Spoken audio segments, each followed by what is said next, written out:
तुही रे माझा मितवा या मालिकेच्या आजच्या भागामध्ये ईश्वरी मंदिरातून आल्यापासून विचार करत असते. तिने रमाकांत काकांना ओळखलेलं असतं आणि ही गोष्ट वल्लरीच्या सुद्धा लक्षात आलेली असते. जेव्हा ईश्वरी किचनमध्ये विचार करत असते तेव्हा वल्लरी येते आणि ईश्वरीला बघून आपल्या मनामध्ये म्हणते की ईश्वरी इतकी विचार का करते. मंदिरामध्ये असलेल्या रमाकांतला हिने आता ओळखलंय की काय? कदाचित ओळखलं सुद्धा असेल, म्हणून तर मंदिरामध्ये हिचं लक्ष पूजामध्ये नव्हतं असं तिचं म्हणणं असतं. तर इथे नम्रताला आपल्या चुकीची जाणीव झालेली असते. काही दिवसांमध्ये ते आकाशबरोबर किती चुकीची वागलेली असते हे तिला समजलेलं असतं. तेव्हा ती आकाशला मनापासून सॉरी म्हणत असते आणि ती म्हणत असते की आकाश सर, खरंच खूप खूप सॉरी. काही दिवस मी खूपच जास्त वेड्यासारखी वागले ना.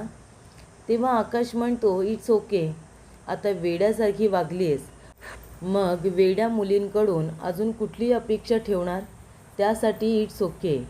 तेव्हा प्रेक्षकांनो, इथे आता लगेच नम्रता आपल्या बॅगमधून कँडीज काढते आणि म्हणते, कँडीज. तेव्हा तो म्हणतो, नाही मला काही नको आहे. तेव्हा नम्रता म्हणते, आकाश सर, अहो मी आणल्यात आपल्यासाठी, प्लीज खा ना. तेव्हा इथे आकाश म्हणतो, नाही नको मला. तेव्हा नम्रता म्हणते, प्लीज. तेव्हा आकाश तिच्या हातातून ती एक कँडी घेतो आणि म्हणतो की बरं ठीक आहे. तेव्हा इथे नम्रता म्हणत असते की मी जसं वागले पुन्हा मी तसं कधीच वागणार नाही. मी खूपच जास्त वेडेपणा केला पण आता कधी नाही करणार. तेव्हा आकाश म्हणतो की प्लीज तू आता सतत मला सॉरी सॉरी म्हणू नकोस. आणि माणूस चुकतो, आपण नाही एकमेकांना समजून घेणार तर कोण बरं आपल्याला समजून घेणार, सांग बरं तू. तेव्हा इथे नम्रता म्हणते, अगदी बरोबर. आणि दोघेजण चेअर्स करून आईस्क्रीम खायला सुरुवात करतात. तेव्हा इथे आता मामी आलेली असते. वल्लरी ईश्वरीला म्हणत असते, काय गं ईश्वरी, काय झाले तुला आणि तुझं लक्ष तरी कुठे आहे? मंदिरामध्ये सुद्धा तू हरवल्यासारखी होतीस. पूजेमध्ये तुझं काही लक्ष नव्हतं. सगळे इथे देवासमोर उभे होते आणि तुझं लक्ष मात्र भलतीकडेच होतं. तेव्हा ईश्वरी म्हणते की मामी, याचा अर्थ मंदिरामध्ये तुमचं लक्ष फक्त माझ्याकडे होतं का? तेव्हा मामी म्हणते, नाही या, तसं अजिबात नाही आहे. माझं लक्ष पूजामध्येच होतं, पण जे माझ्या दृष्टीस पडलं त्याबद्दल मी बोलते. तुझं लक्ष अजिबात पूजेमध्ये नव्हतं. कुठे होतं तुझं लक्ष? त्यानंतर प्रेक्षकांनो, इथे आता आकाश म्हणत असतो की नम्रता, चल कुठेतरी फिरायला जाऊया का, की अजून काहीतरी खाऊया, जाऊया का काहीतरी जेवायला? तेव्हा नम्रता म्हणते, आकाश सर, नाही नको, आता खूप उशीर झाला आहे, आता पुन्हा जेवायला वगैरे नको. आणि खरं सांगू का, माझं पोटसुद्धा आता भरलेलं आहे, पोटात अजिबात जागा नाही आहे. म्हणून मी काय म्हणते, आपण इथेच असंच एकत्र छान गप्पा मारत बसूया का? तेव्हा इथे आकाश म्हणतो, ठीक आहे, आपण दोघेजण छान एकत्र गप्पा मारूच शकतो. त्यानंतर इथे नम्रता पुन्हा एकदा आकाशला सॉरी म्हणत असते आणि तो तिला इट्स ओके म्हणत असतो. तेव्हा इथे आता वल्लरी म्हणत असते, मला माहिती आहे ना तुझं लक्ष का नाही आहे घरामध्ये, आणि माझं लक्ष तुझ्याकडे होतंच. कारण का, आपल्या ह्या घराची जबाबदारी तुझ्यासारख्या बेजबाबदार मुलीच्या हातामध्ये आहे आणि त्याच्यामध्ये तू तुझ्या बहिणीला नम्रताला या घराची सून करायची स्वप्न बघतेस ना, मग तुझ्यासारख्या मुलीवरती लक्ष ठेवायला नको का? तेव्हा ईश्वरी म्हणते, मामी नक्की हेच कारण आहे ना? मामी म्हणते, हो हेच कारण आहे. तुला काय वाटलं? बाकी कुठलंही कारण नाही आहे, कळलं का? तेव्हा इथे मामी घाबरलेली असते. तिला वाटत असतं की ईश्वरीला माझ्याबद्दलचं सत्य समजतंय की काय, आणि ती रागानेच तिथून आता निघून गेलेली असते. तर इथे शुभू फोनवरती आपल्या बॉसबरोबर बोलत असतो. तेवढ्यातच इथे आकाश आणि नम्रता दोघेजणं बाईकवरून जात असतात. तेव्हा नम्रता म्हणते, आकाश सर, थांबा थांबा थांबा, ते बघा तिकडे शुभू उभा आहे ना, तो शुभूच आहे, थांबा मी आले त्याला बघून. तेव्हा नम्रता म्हणते, शुभू तू इथे काय करतोयस आणि कुणाजवळ बोलतोयस, सांग लवकर कुणाजवळ बोलतोयस? तेव्हा शुभू म्हणतो, बरं बरं ठीक आहे सर, आपण नंतर बोलूया, किंवा तुम्ही सांगितलेलं काम मी लगेच करतो. तेव्हा इथे शुभू म्हणत असतो, नाही नाही, मी काही कुठल्या माझ्या गर्लफ्रेंड बरोबर बोलत नव्हतो किंवा होणाऱ्या वाईफ बरोबर बोलत नसतो, कारण का माझ्या आयुष्यात असं कुणी डिमांडिंग नाही आहे. हां, माझ्या आयुष्यात फक्त एकच व्यक्ती डिमांडिंग आहे आणि ती म्हणजे माझं बॉस. मी माझ्या बॉस बरोबर बोलत होतो. तेव्हा इथे आकाश म्हणतो, नाही पण शुभू, सगळेच बॉस असे डिमांडिंग नसतात. शुभू म्हणतो, नाही रे, आता तू बॉस म्हणून डिमांडिंग नसशील, पण तुझा भाऊ तर डिमांडिंग असेलच ना. तेव्हा इथे आकाश म्हणतो, नाही नाही, खरंच तो सुद्धा तसा नाही आहे. त्यानंतर इथे आता नम्रता म्हणते, शुभू बरं ठीक आहे, चल तुझं झालं असेल तर मला घरी सोड चल. तेव्हा शुभू म्हणतो, अगं असं काय करतेस, तू आकाश बरोबर आली आहेस ना. आणि आकाश म्हणत असतो, नम्रता अगं मी आहे ना, मी तुला घरी सोडतोय. तेव्हा नम्रता म्हणते, नाही नको. आणि तसंही आता आपल्याला गाडीवरती जाता आलं नाही लाँग ड्राईव्हला, किंवा तुम्ही मला घरी सोडलं नाही म्हणून काय आमच्यातलं प्रेम कमी होणार नाही आहे शुभू, कळलं ना. आमच्या दोघांमधलं प्रेम असंच राहणार आहे. पण आता तुम्हाला उशीर झाला ना तर उगाच तुमच्या आई तुमच्यावरती रागवतील. त्यापेक्षा तुम्ही एक काम करा, तुम्ही आता घरी जा बरं. मी शुभू बरोबरच घरी जाते, तसंही तो तिकडेच येणार आहे ना. तेव्हा इथे आता शुभूच्या गाडीवरती नम्रता सरळ बसते आणि तिथून निघून जाते. तेव्हा इथे आकाशला थोडंसं वाईट वाटतं. तर इथे प्रेक्षकांनो, आता ईश्वरी सकाळ सकाळ मंदिरामध्ये आलेली असते. त्याच मंदिरामध्ये जिथे त्यांनी पूजा ठेवलेली असते. आणि तेव्हा ईश्वरीला रमाकांत काका दिसलेले असतात. तेव्हा ती घाईघाईने तिथे येते, आजूबाजूला त्यांना बघत असते, पण रमाकांत काका तिथे नसतात. तेव्हा इथे आता ईश्वरी खाली आल्यानंतर इथे एका काकांना विचारत असते की, हे बघा काका, तुम्ही एका माणसाला बघितलं का, असे साधूच्या वेशात होते, तुम्ही बघितलं त्यांना. ते म्हणतात, नाही हो, कोणाबद्दल बोलताय तुम्ही. तेव्हा ईश्वरी आपल्या मोबाईलमध्ये त्यांचा फोटो काढलेला असतो, तो इथे काकांना दाखवताना म्हणते, हे बघा, हेच आहेत ते, तुम्ही यांना बघितलं आहे का, प्लीज सांगा ना बघितलं असेल तर. तेव्हा इथे दादा म्हणतात, नाही हो, मी खरंच सांगतोय. आता आम्ही या माणसांना बघितलं जरी असेल तरीसुद्धा हा कोण आहे, कुठून आला, आम्हाला त्याबद्दल खरंच काही माहिती नसते. आणि इथे आता ईश्वरी म्हणत असते, पण काका, अहो मी इथेच त्यांना काल बघितलं, प्लीज सांगा ना, अहो ओळखलं असेल तर. कारण का कितीतरी वर्ष हे त्यांच्या कुटुंबापासून दूर होते आणि इतक्या वर्षानंतर त्यांना मी अचानकपणे मंदिरात बघितलं. तेव्हा तुम्हाला विचारते, प्लीज काय माहिती असेल तर सांगा. तेव्हा ते काका म्हणतात, खरं सांगतोय मॅडम, अहो त्या माणसाला मी बघितलं असलं तरी नाही ओळखलं आहे. आणि एक गोष्ट मी तुला सांगतो, इतक्या वर्षानंतर देवाने तुमची भेट घडवली होती ना, मग आता देवच पुन्हा तुमची भेट घडवून आणेल, तुम्ही अजिबात काळजी करू नका, असं ते काका ईश्वरीला म्हणतात. तेव्हा ईश्वरी म्हणत असे की लवकरात लवकर त्यांची आणि माझी भेट होऊ दे. तेव्हा प्रेक्षकांनो, इथे आता नम्रता आणि शुभू दोघेजणं कॉफी प्यायलेले असतात. तेव्हा शुभू कॉफीचा मग घेऊन लगेचच ते वेसळून ठेवायला जातो. तेव्हा सुप्रिया म्हणते की, काय रे शुभू, काय करतोयस तू. तेव्हा शुभू म्हणत असतो की, काही नाही काकू, 2 कप आहेत ना कॉफीचे, ते धुवून ठेवत होतो ना. तेव्हा इथे सुप्रिया म्हणत असते, अरे कशाला, तू कशाला ही कामं करतोयस, ही नमू आहे ना. काय गं नमू, तू काय शुभूला इथे कामं सांगतेस का, कप वगैरे त्याला विसरून ठेवायला सांगतेस का. तेव्हा इथे तुला सासरी जाऊन काही कामं करायची आहेत की नाही, मग त्याची सवय नको. तेव्हा शुभू म्हणत असतो, नाहीतर काय काकू, काही लोकांना अजिबात कामं करायची सवय नसते, त्या लोकांना फक्त बसायची सवय असते. तेव्हा इथे सुप्रिया म्हणत असते, दे माझ्याकडे कप दे, मीच धुवून ठेवते. आणि तेव्हा इथे नम्रता म्हणत असते, शुभू तू आहे ना, काळजी करू नको, मी सगळी कामं करणार आहे, माझी माणसं खूप चांगली आहेत.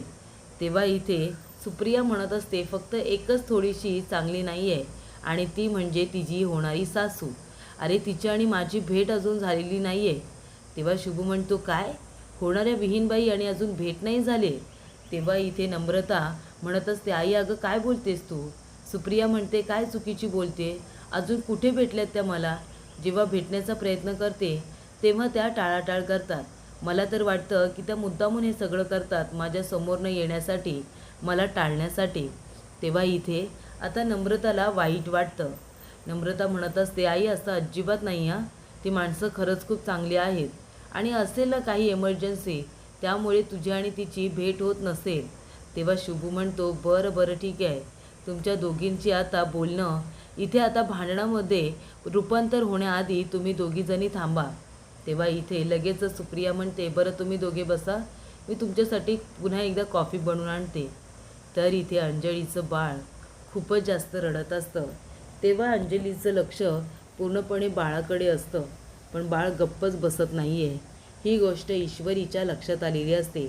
ईश्वरी म्हणते, अरे देवा, बाळ किती रडतंय, बाळाला खरं तर सांभाळायला हवं, मीच जाऊन बाळाला घेते. अंजलीताई तर काही स्वतःहून माझ्याकडे बाळाला देणार नाही, पण मी जाते आणि बाळाला आता घेते. तेव्हा इथे नम्रता शांतपणे बसलेली असते आणि तिथे आलेला असतो शुभू. शुभू म्हणत असतो, हे काय, आज घरामध्ये खूप जास्त शांतता नाही आहे का? तेव्हा इथे नम्रता म्हणत असते, शुभू तू मला टॉन्ट मारतोयस का? तेव्हा तो म्हणत असतो, नाही नाही, मी तुला टॉन्ट कशाला मारू, नाही तू मला ओळखत असशील चांगलं, पण मी आता तुला टॉन्ट मारलेलं नाही आहे. तेव्हा नम्रता म्हणते, हो का, तू मला टॉन्ट नाही मारलंस, मग ठीक आहे, कर तुझं काम कर. तेव्हा इथे तो काम करायला सुरुवात करतो. तेव्हा नम्रता त्याला मुद्दामून त्रास द्यायला सुरुवात करते. ती ओढणी घेते आणि त्याच्या लॅपटॉपवरती टाकते आणि म्हणते, बाप रे, किती गरम होतं आहे ना, किती गरम होतं आहे. आणि ती मुद्दामूनच त्याला आता त्रास देत असते. तेव्हा शुभू म्हणत असतो, ए नमे ढमे, अगं जरा गप्प बस ना, मला माझं काम तर करू देत, आता काय सारखी सारखी बोलणार आहेस का? तेव्हा ईश्वरी म्हणत असते, शुभू अरे पण मला सांगशील तरी का, तू काय काम करतोयस, तू कुठे काम करतोस? तेव्हा इथे शुभू म्हणत असतो की मी ॲडव्हर्टाइजमेंट एजन्सीमध्ये काम करतो, मी ॲड एजन्सीमध्ये काम करतो, कळलं का मॅडम? तेव्हा नम्रता म्हणते, हो का, म्हणजे नक्की तू काय करतोस रे, जरा समजेल अशा सोप्या भाषेत बोल की.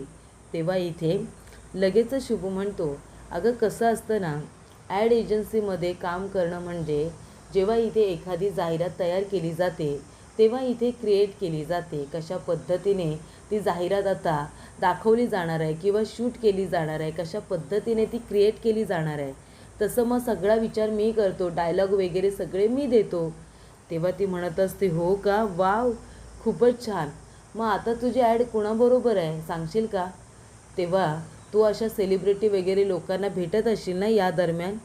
शुभू म्हणतो, नाही गं, मी आता नवीनच कामाला लागलो आहे ना, अजून काही कुणाशी इतकं भेटणं झालेलं नाही आहे आणि आत्ताशी मी सुरुवात केली. तेव्हा इथे तो म्हणत असतो, आणि काळजी करू नको, मी तुझी भेट करून देईन ना. आता माझी कुणाबरोबर ॲड शूट आहे माहिती आहे का? आपला रोहित. ती म्हणते, काय आपला रोहित? बाप रे, त्याने आपल्याला 2 वर्ल्ड कप हे आता मिळवून दिलेले आहे, जिंकून दिलेले आहेत. त्यामुळे तू एक काम करशील का रे शुभू, माझी आणि रोहितची भेट घडवून देशील का? प्लीज प्लीज, नाही म्हणू नकोस.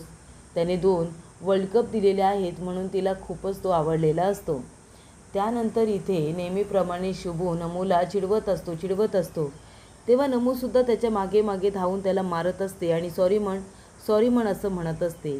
तेव्हा सुप्रिया तर दोघांना बघते आणि म्हणते, अरे वा, नमू आणि शुभू दोघेजण एकत्र किती छान राहतात, किती एकमेकांना समजून घेतात, ही गोष्ट माझ्या आधी का नाही लक्षात आली? पुन्हा ती भानावरती येते आणि म्हणते, सुप्रिया तू पण ना कधीही काहीही विचार करशील, आता तो विचार करण्यात काही अर्थ नाही. तेव्हा इथे ईश्वरी येते आणि म्हणते, अंजलीताई माझ्याकडे देता का बाळाला, द्या माझ्याकडे पटकनी, तो बरा होईल. तेव्हा इथे अंजलीचा नाईलाज होतो, कारण लहान मुलं जेव्हा रडायला सुरुवात करतात तेव्हा ती कुणाचं काही ऐकत नसतात. आणि तेव्हा इथे आता लगेचच अंजलीसुद्धा बाळाला ईश्वरीच्या हातामध्ये देते. ईश्वरी आता बाळाला गप्प करत असते.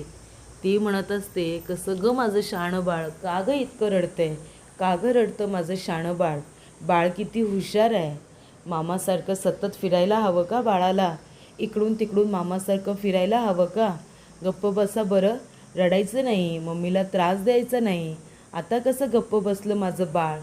तेव्हा इथे अंजली आता वाकून टोकून बघत असते की ईश्वरी कशा पद्धतीने बाळाचं लाड करते, कशा पद्धतीने ती बाळाला गप्प करते, हे आता ईश्वरी करत असताना इथे अंजली कौतुकाने बघत असते. तर प्रेक्षकांनो, पुढील भागामध्ये इथे आता अचानकपणे फोटो क्लिक केलेले असतात अर्णव आणि एका मुलीचे. तर काय होतं इथे, आता अर्णव एका मुलीच्या खांद्यावरती डोकं ठेवतो आणि मग त्यांचे क्लोज फोटोज काढलेले जातात. तिथे पत्रकार आलेले असतात.